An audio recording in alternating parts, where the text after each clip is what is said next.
తెనాలిలో వైఎస్ఆర్ పట్టణ ఆరోగ్య కేంద్రం నూతన భవనాన్ని రాష్ట్ర వైద్య ఆరోగ్య శాఖ మంత్రి విడుదల రజనీ ప్రారంభించారు. 1,10,00,000 వ్యయంతో ఆరోగ్య కేంద్రం నిర్మించామని తెలిపారు.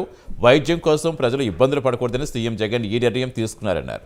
చంద్రబాబు హయాంలో వైద్య రంగాన్ని పట్టించుకోలేదని విమర్శించారు.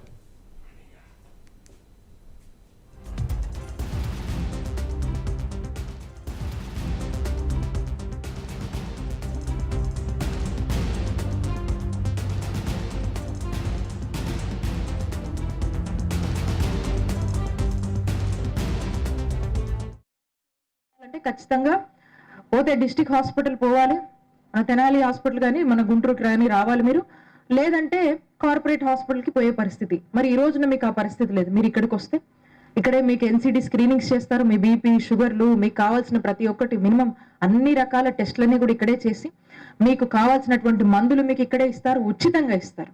మందులు ఇస్తారు, ల్యాబ్ టెస్టులు చేస్తారు, ఏదైనా చిన్న చిన్న మీకు కావాల్సినటువంటి ఓటీస్, మైనరీ సర్జరీస్ ఉంటే ఇక్కడ చేస్తారు. అలాగే ఇక్కడ డెలివరీస్ చేసేందుకు కూడా వీళ్ళు ట్రైన్ అయి ఉన్నారు. డెలివరీస్ కూడా ఇక్కడ నార్మల్ డెలివరీస్ కానీ ఇవన్నీ కూడా వాళ్ళు వీలైనంత వరకు కూడా ఇక్కడే మీకు చేస్తారు. అంటే ఇలాంటి మన ఊరు దగ్గర మనకు ఇలాంటి సేవలు మనకి ఈ రోజు అందుతున్నాయంటే దీనికి కారణం గౌరవ ముఖ్యమంత్రి వర్యులు వైఎస్ జగన్మోహన్ రెడ్డి గారికి పేద ప్రజల మీద, రాష్ట్ర ప్రజల మీద ఉన్నటువంటి ప్రేమ అని ఈ సందర్భంగా గుర్తు చేస్తున్నాం. మేము అంత ఖర్చు చేసి అంత ఇన్ఫ్రాస్ట్రక్చర్ ని, అంత హ్యూజ్ డెవలప్మెంట్స్ ని అన్నిటినీ కూడా ఇక్కడ మేము ఈక్విప్ చేస్తున్నాము. మేము ఇన్ని ఏర్పరచుకొని దానికి సరిపడేలాగా ఈక్విప్ చేస్తున్నాము.